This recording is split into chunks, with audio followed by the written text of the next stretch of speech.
El mayor descubrimiento de la ciencia moderna es Dios.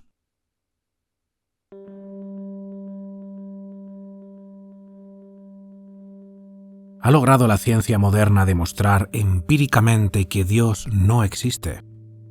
Aunque muchos no dudan en afirmar orgullosos que la ciencia ha enterrado a Dios para siempre, lo cierto es que la evidencia apunta hacia todo lo contrario.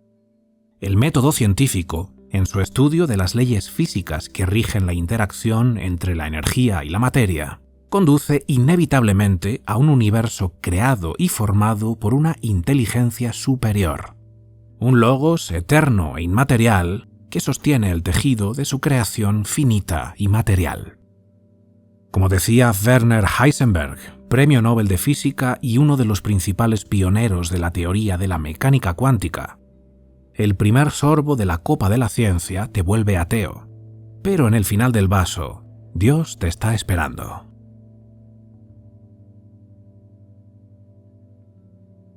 Teísmo y ateísmo. Dos cosmovisiones diametralmente opuestas. Una que afirma la existencia de Dios y otra que lo niega. Sea cual sea tu cosmovisión, debería ser algo que has adoptado con pleno conocimiento, algo que has pensado cuidadosamente y sometido a escrutinio. Al fin y al cabo, tu relación con todo lo que el cosmos contiene se deriva de tu visión del mundo, así que no está de más saber cómo llegaste a ciertas conclusiones. Yo no lo sabía. Daba por hecho que los científicos ateos estaban del lado de la razón y la verdad, y que el mundo necesitaba despertar de la fantasía de la fe. Pero era absolutamente incapaz de argumentar esta cosmovisión, ni sabía qué implicaciones tenía para mí. Lo creía porque sí. Todo cambió en 2018, cuando en YouTube apareció un vídeo que atrapó mi atención. Se trataba de un debate entre el ilustre biólogo evolutivo Richard Dawkins, uno de los líderes del nuevo ateísmo, y su colega de la Universidad de Oxford, el matemático John Lennox, que además de ser considerado uno de los padres de la inteligencia artificial, es un ferviente seguidor de Cristo.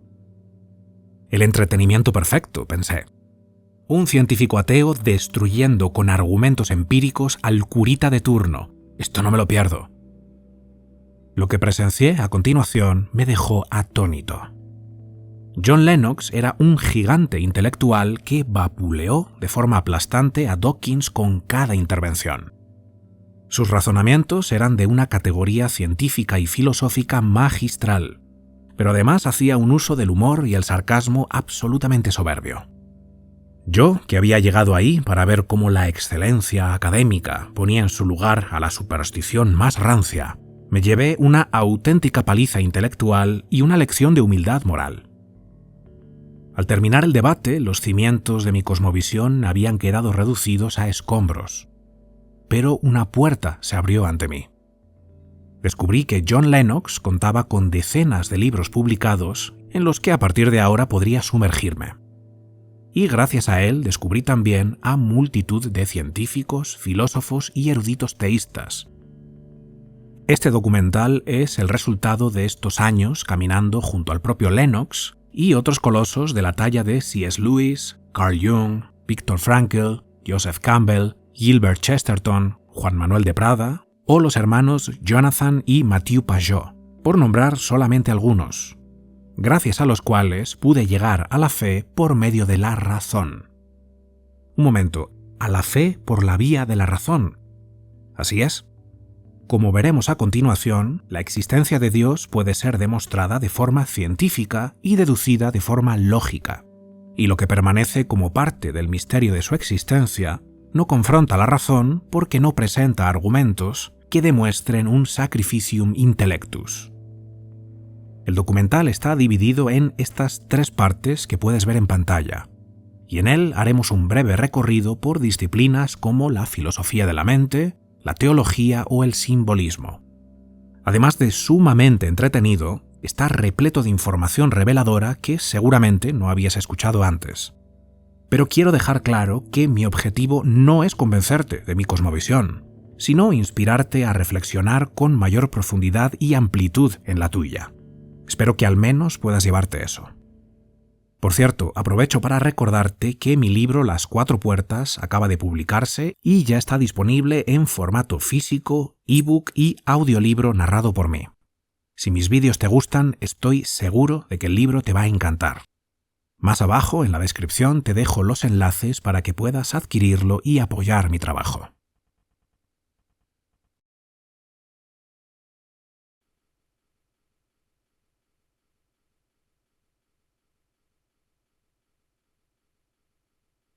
Un poco de ciencia nos aleja de Dios, pero mucha ciencia nos devuelve a Él.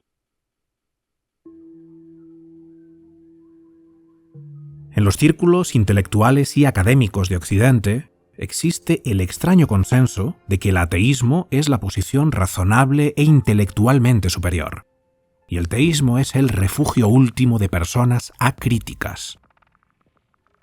El universo es materia y nada más que materia.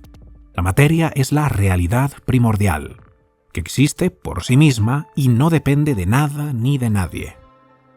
De forma totalmente aleatoria, esta materia inanimada formó la Tierra y luego, de alguna manera todavía no observada o entendida, por generación espontánea surgió la biología.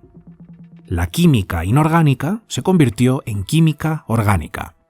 De la materia inerte surgió la vida. Poco a poco, las formas de vida iniciales evolucionaron hacia la gran variedad de vida actual a través de los procesos naturales de mutación y selección natural. Mecanismos que no tienen ningún diseño, ninguna inteligencia detrás y ningún propósito. No hay, por lo tanto, significado último para nuestra existencia.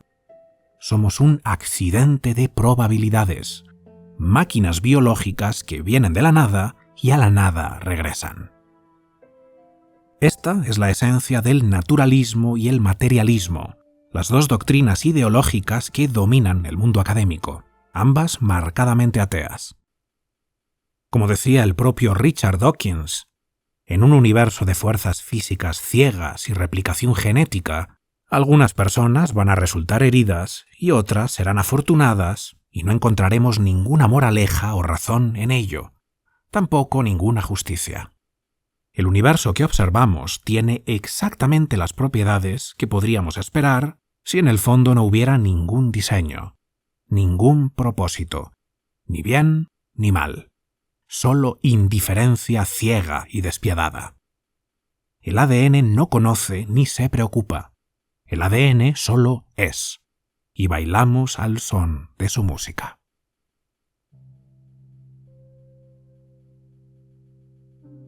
La otra gran cosmovisión, el teísmo, sostiene que más allá de la materia se encuentra una inteligencia creativa, autoexistente y no creada. Dios es el creador que sostiene el universo observable e interactúa con él, pero no es parte de él. Él es espíritu, no materia. Una fuerza sobrenatural más allá de toda definición y toda comprensión, y que es la causa de ser del universo, el primero ontológicamente. Dios es, por lo tanto, una explicación agente creador del universo. No es una explicación científica. A Aristóteles, si estuviera vivo hoy, le sorprendería descubrir cuántas personas son incapaces de detectar esta diferencia. La falsa idea de que el ateísmo es la postura intelectualmente superior se debe principalmente a un error de enfoque.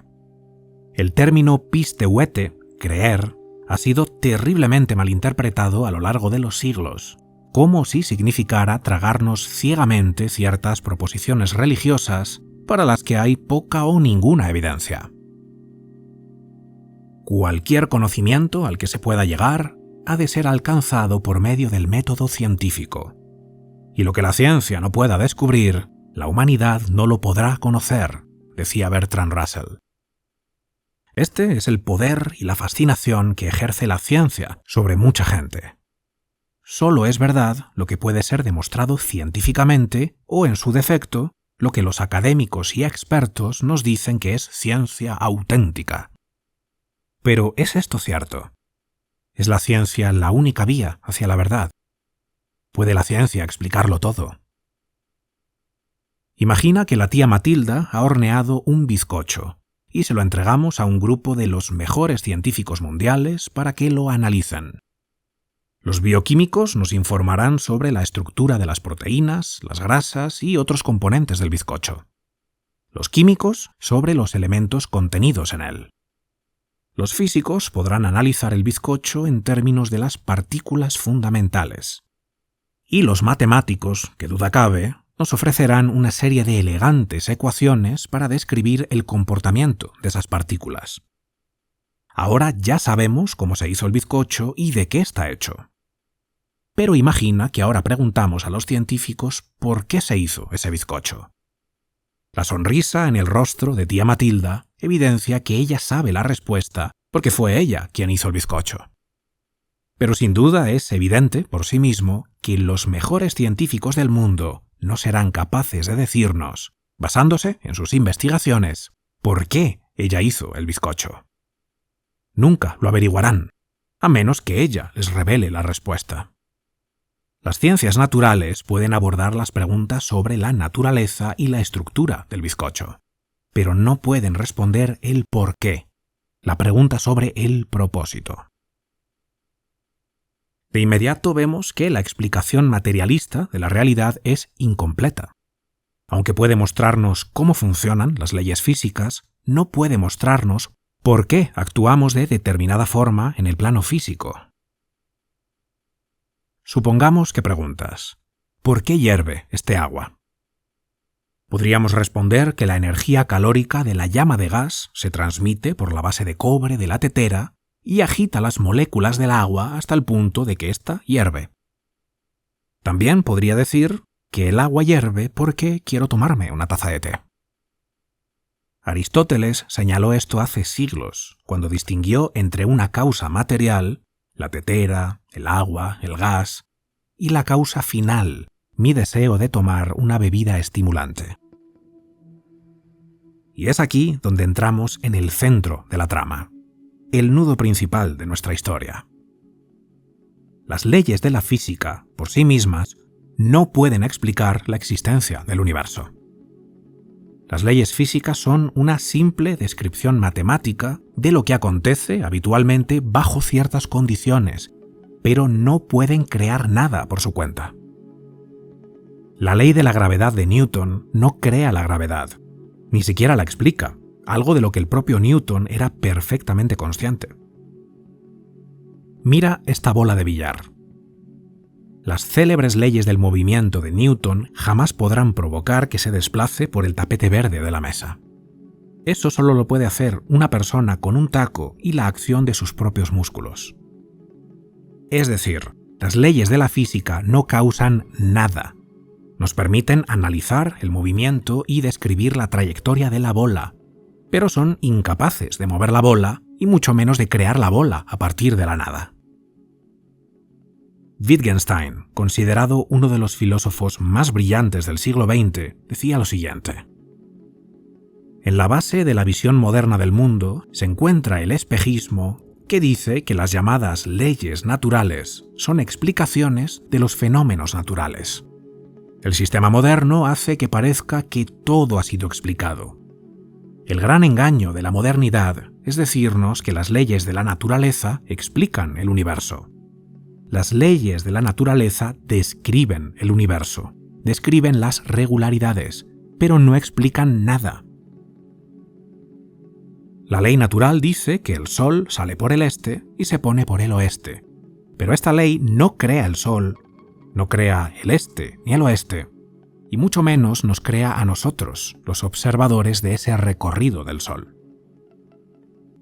Las leyes de la naturaleza no producen acontecimientos, describen el patrón al que todo acontecimiento, cuando ocurre, debe conformarse.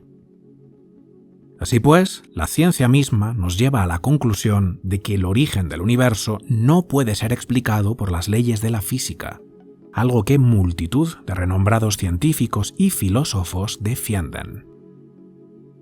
El físico Sir John Newton afirmó que el hecho de entender algunos de los mecanismos de funcionamiento del universo o de los sistemas vivos no impide la existencia de un diseñador, Del mismo modo que el entendimiento de los procesos por los que se ha montado un reloj, por muy automáticos que parezcan, no implica que no haya relojero.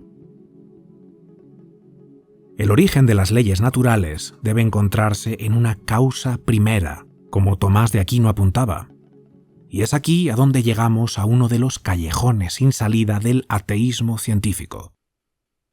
Si aceptan que la energía es eterna, que no se crea ni se destruye y que no tiene ningún origen, están a favor de un universo eterno y no creado. Y si el universo no necesita ser creado, ese mismo argumento aplica a Dios, no necesita ser creado. Y por otro lado, si niegan que la energía es eterna y admiten que debe ser creada, ¿quién la creó? Alan Sandage, considerado por muchos como uno de los padres de la astronomía moderna, decía: «Me parece muy improbable que tal orden proceda del caos. Ha de existir algún principio organizador. Dios es un misterio para mí, pero es la explicación al milagro de la existencia, del por qué existe algo en vez de nada». El físico teórico y matemático Freeman Dyson, conocido por sus trabajos en teoría cuántica de campos, astrofísica, matrices aleatorias, formulación matemática de la mecánica cuántica, física de la materia condensada, física nuclear e ingeniería, decía: «Al mirar al universo e identificar los muchos accidentes físicos y astronómicos que se han confabulado en beneficio nuestro, parece como si el universo supiera que íbamos a llegar». Paul Davies está de acuerdo. Es como si alguien hubiera afinado los números de la naturaleza al hacer el universo. La impresión de diseño es abrumadora. El popular Stephen Hawking decía esto en relación al fine-tuning, el ajuste fino del universo. Las leyes de la ciencia, tal y como las conocemos en la actualidad, contienen muchos números fundamentales, como el tamaño de la carga eléctrica del electrón y la proporción de las masas del protón y del electrón. El hecho notable es que los valores de estos números parecen haber sido ajustados muy finamente para hacer posible el desarrollo de la vida.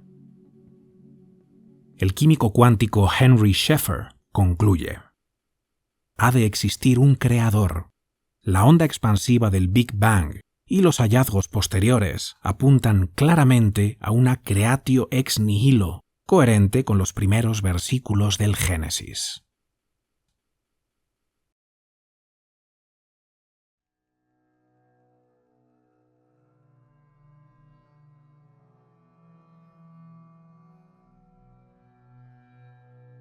De la nada surgió algo, y de ese algo inerte, esas rocas estelares y ese polvo de estrellas, surgió la vida. ¿Cómo sucedió esto?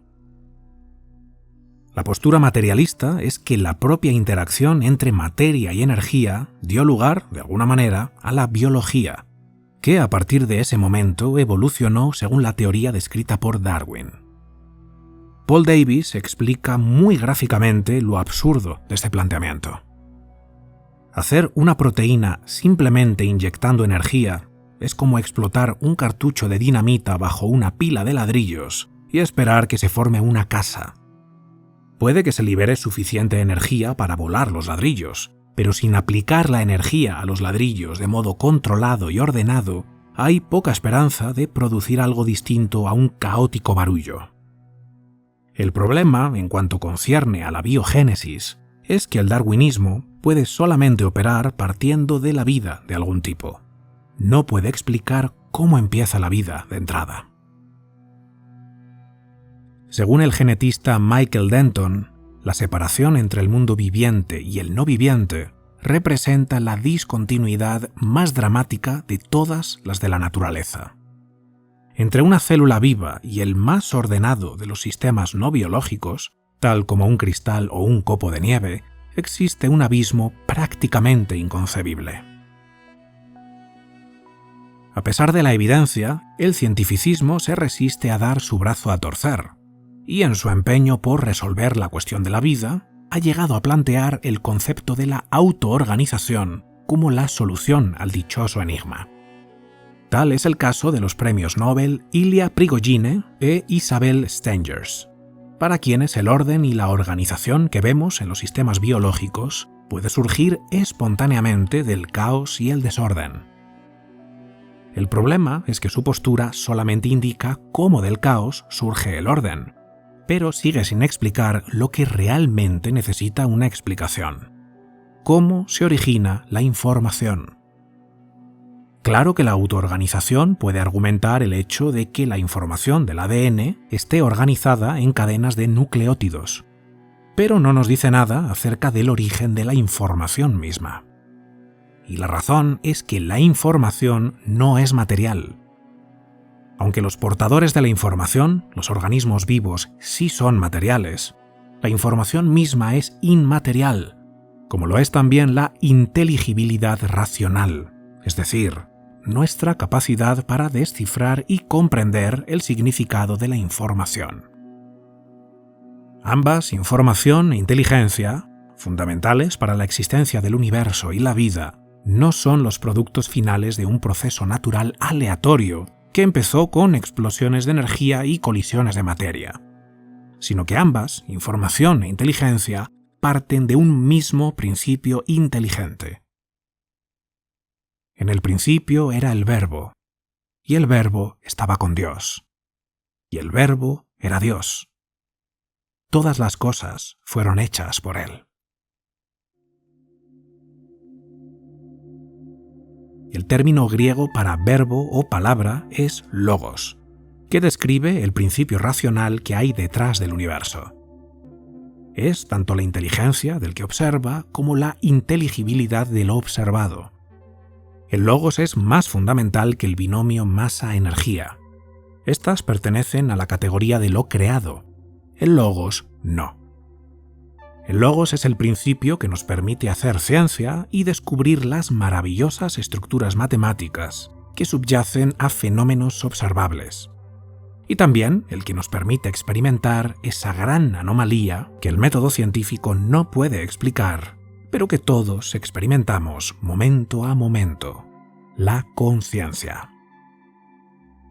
La conciencia es esa experiencia íntima y subjetiva de ser tú, esa forma en la que el mundo aparece y se siente para ti, en primera persona. Como expongo en mi libro Las Cuatro Puertas, no tenemos la menor idea de cómo se origina, de qué está hecha, cómo funciona o dónde se aloja. Es posible que surja de una base física, el cerebro humano, pero no tenemos una explicación de por qué y cómo lo hace. No sabemos cómo nuestras experiencias conscientes se relacionan con la maquinaria biofísica dentro del cerebro y el cuerpo, y mucho menos cómo se relacionan con el torbellino de átomos, quarks, supercuerdas o lo que sea que constituye, en última instancia, la totalidad de nuestro universo. Las ecuaciones fundamentales de la física, la tabla periódica de los elementos químicos, las 4 bases nitrogenadas de tu ADN, ninguno de estos factores expresa nada sobre la conciencia. La única evidencia de la conciencia es lo que cada uno de nosotros experimentamos internamente. No la podemos encontrar en ningún lugar al que miremos en el mundo exterior. Mira, ahí está la conciencia. Solo sabemos que somos conscientes porque nuestra experiencia interna así nos lo revela, y eso es todo lo que tenemos. Una posible explicación que la ciencia nos ofrece al llamado problema difícil de la conciencia es el concepto de emergence, la emergencia entendida como el acto de emerger. La propuesta es la siguiente. Cuando suficientes partículas se han juntado y el cerebro es capaz de crear multitud de conexiones neuronales, la conciencia emerge. En principio, esta idea podría parecer razonable. Al fin y al cabo, no es ningún misterio que cuando un sistema se vuelve más y más complejo, aparecen nuevas propiedades de nivel superior. Por ejemplo, en el desierto, la acumulación de billones y billones de granos de arena permite que aparezcan ondulaciones de arena y emerjan las dunas, una propiedad nueva de nivel superior que no encontrábamos en los granos de arena aislados. El problema es que las dunas pueden calcularse a partir de la masa, el movimiento, el giro, la carga y el resto de propiedades individuales de las partículas de arena. pero la conciencia no puede calcularse a partir de la masa, el movimiento, el giro, la carga o cualquier otra propiedad de partículas inertes rebotando en el cerebro. La conciencia es real, una experiencia innegable, pero inmaterial.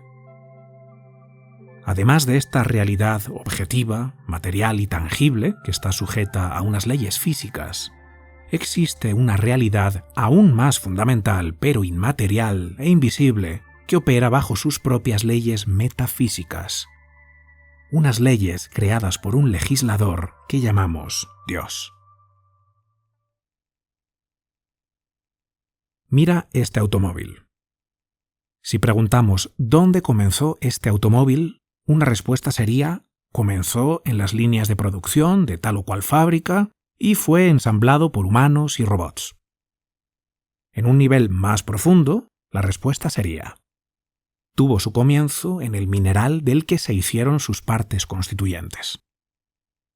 Y en un nivel aún más profundo, la respuesta sería que su origen no está en la fábrica ni en sus materiales básicos, sino en algo completamente diferente, en la mente inteligente de una persona, es decir, de su inventor. Nuestra conciencia no ha surgido espontáneamente por medio de procesos indirectos, aleatorios e irracionales, sino que se deriva de una mente, un logos a través del cual todo fue creado, un principio creador y organizador presente en cada fibra del tejido de la realidad. La misma lógica que nos permite hacer ciencia conduce a la existencia de una mente detrás del universo, una mente que nos quiere aquí. No es una abstracción o una fuerza impersonal de la nueva era, sino Dios, el Creador, una divinidad personal. Y al igual que el relojero no es parte de su reloj, o que a Tolkien no se lo podía encontrar en ningún lugar de la Tierra Media, tampoco es Dios parte de la materia de su universo. Decía Robert Speyman: imaginemos que un musicólogo nos dice que la música de Bach se explica por sí sola, que ha sido puro azar que el mensaje apareciese. ¿No raya esto en la ingenuidad? Totalmente. No aceptaríamos ni por un momento que simplemente apareció por casualidad, sin que nadie lo hubiese codificado y colocado allí. Lo mismo ocurre con la ciencia. Alguien la puso allí. Alguien creó un universo inteligible y ordenado, y criaturas capaces de descifrar su significado. Así pues, la gran pregunta no es si Dios existe. La gran pregunta es, ¿por qué estamos aquí? ¿Qué quiere Dios de nosotros? ¿Cuál es el propósito y el significado de nuestra existencia? El análisis científico del universo no puede darnos la respuesta, como tampoco el análisis científico de la tarta de la tía Matilda nos dice nada de por qué la hizo. Sería un error metodológico grave examinar solamente los ingredientes del universo, sus estructuras y procesos materiales, para intentar descubrir cuál es su fin y el nuestro. La respuesta última vendrá desde fuera del propio universo, de algo o alguien que tenga una relación con su creación semejante a la de la tía Matilda con su tarta.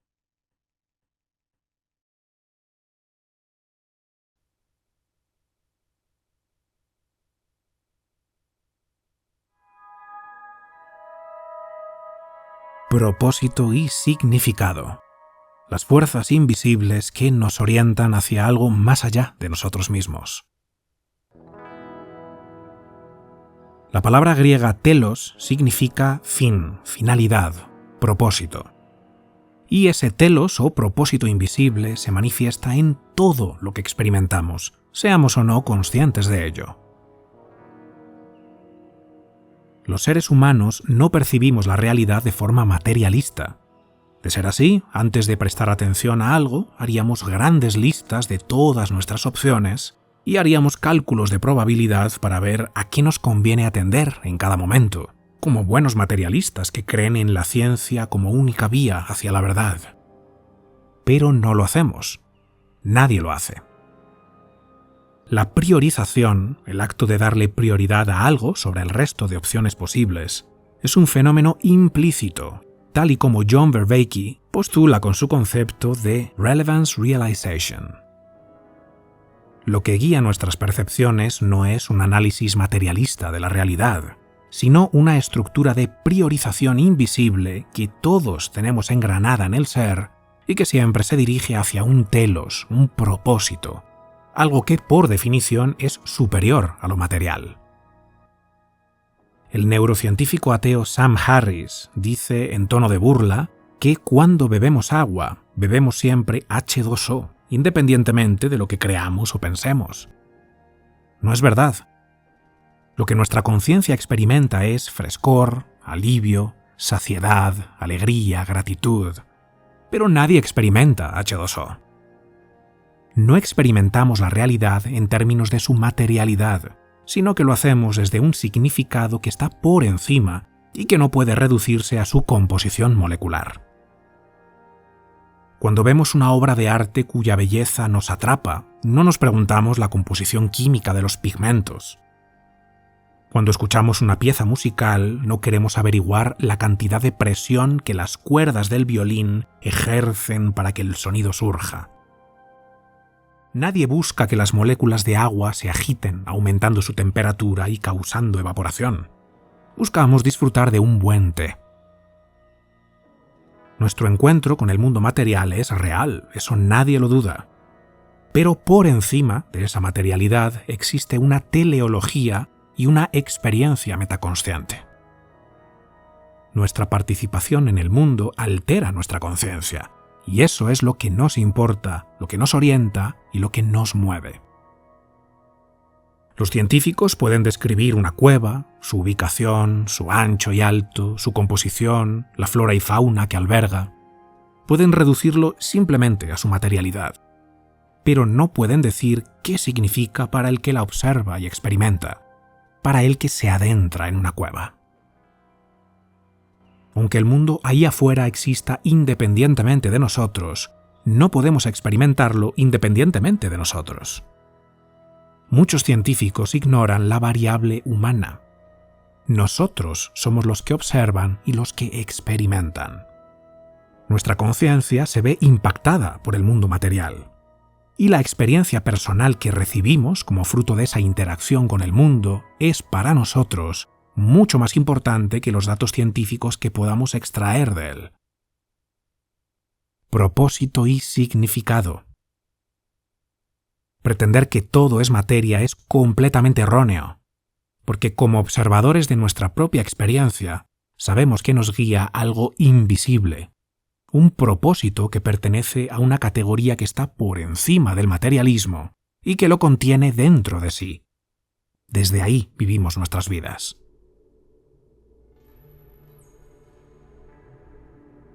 La ciencia es maravillosa, pero no puede conducirnos a la verdad última de nuestra existencia. Tiene sus límites. La idea científica de que se trata solamente de descubrir el funcionamiento mecánico de la realidad está coja, incompleta. Lo que debemos descubrir es cómo participar en esa realidad, y nuestra participación es parte de su funcionamiento. Apuntamos hacia algo superior, algo más allá de la materia. Aunque interactuamos con la materia, no nos importa su realidad material tanto como su significado. Si la ciencia aspira a estudiar la realidad con seriedad, debe ser lo suficientemente honesta para admitir que no estamos por encima de las historias que vemos, observando como seres incorpóreos. Estamos dentro y jugamos al juego, participando con un cuerpo y una mente cuyas intenciones viven también en el reino de lo invisible, desde el cual el Logos eterno despliega el telos y el significado por el que vivimos.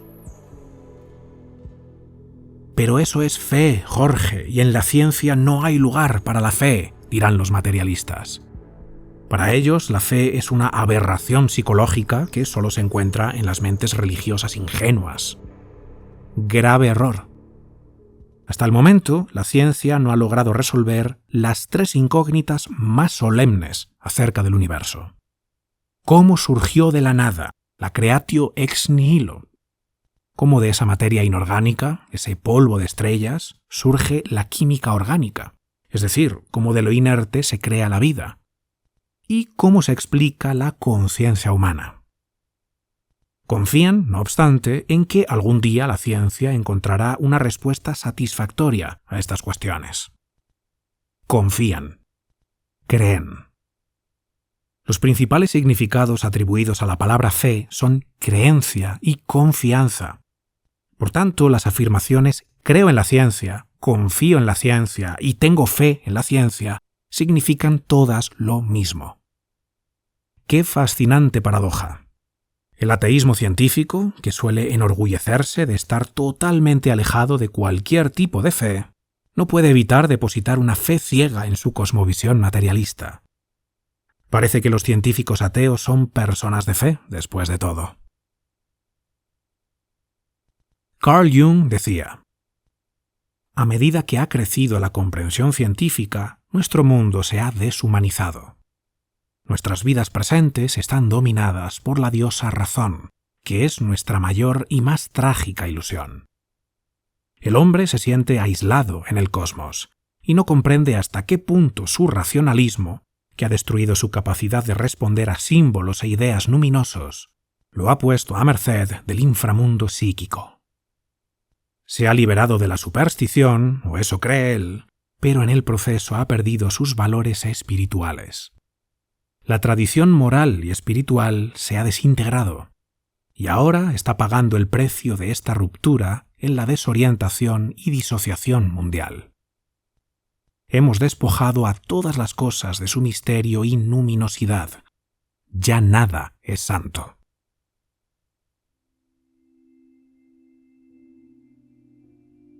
No siempre se trata de entender algo, sino de entender la importancia de algo, su santidad. Darnos cuenta de lo importante que algo es para uno mismo y para la sociedad, aunque no pueda explicarse por qué. Eso es sabiduría, ver la importancia de las cosas. La cosmovisión teísta, lejos de ser un dogma para cabezas huecas, exige inteligencia, sabiduría y valentía.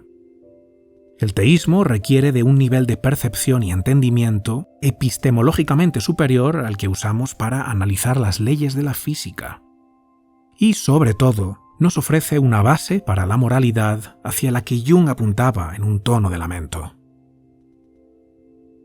Toda cruzada moral debe basarse directamente en estándares morales, o de otro modo no sería posible distinguir el mal de su contrario.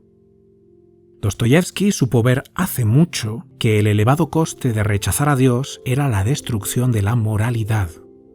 Si Dios no existe, todo es permisible, decía. La idea expuesta por Dostoyevsky no implica que los ateos no puedan ser buenos, sino que el ateísmo no aporta ningún fundamento intelectual para la moralidad. ¿Bajo qué estándar moral justifica un ateo que algo sea malo, indecente o impropio? ¿Cuál es la máxima autoridad detrás de la moralidad? Si no es Dios el que tiene el derecho a decir tú debes o tú no debes, ¿quién es? ¿Es la ciencia esa autoridad? No puede serlo. La ciencia describe hechos, pero no puede describir si esos hechos son buenos o malos. Si una persona arde, son átomos y moléculas en combustión. Desde una perspectiva científica, esto no puede ser juzgado como malo. En la galaxia arden planetas enteros constantemente. El gran Richard Feynman, premio Nobel de Física, decía: ni siquiera las fuerzas y las capacidades más grandes parecen traer instrucciones claras acerca de cómo emplearlas. Los valores éticos se encuentran fuera del ámbito científico. El ateísmo científico parece no haberse dado cuenta de esto. Dawkins dice que somos máquinas de sobrevivir, vehículos autómatas programados a ciegas con el fin de preservar las moléculas egoístas conocidas con el nombre de genes. Pero acto seguido nos insta a rebelarnos contra la tiranía genética, a ser buenos y decentes. Pero ¿cómo podemos rebelarnos si no somos otra cosa que nuestros genes? Si no existe un elemento o fuerza no material y no genética en nosotros, ¿qué hay entonces en nuestro interior que pueda tener la capacidad de rebelarse contra nuestros genes y comportarse moralmente? Si tú me acusas de algo, me acusas porque esperas que yo comparta tu norma moral. Si yo comienzo a poner excusas, eso prueba que acepto ese modelo. En otras palabras, esa conducta humana cotidiana muestra que las personas creen que existe una norma universal fuera de ellas, y cada uno de nosotros espera que los demás la cumplan. Este fenómeno universalmente observado constituye una evidencia sólida de la existencia de Dios.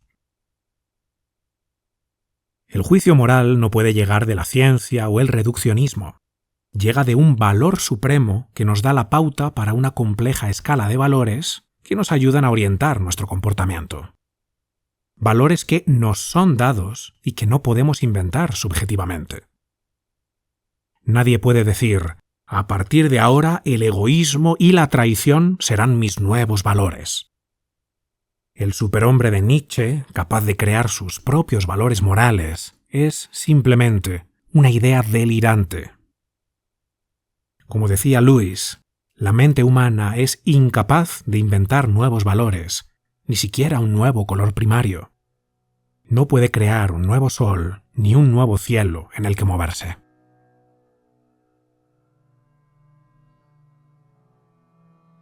La realidad sigue un patrón fractal.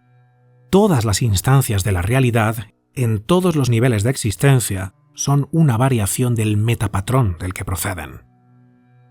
De las cuasi infinitas cosas que podríamos hacer, nos enfocamos en las significativas porque revelan un patrón que apunta hacia el origen, un telos hacia el que nos sentimos llamados.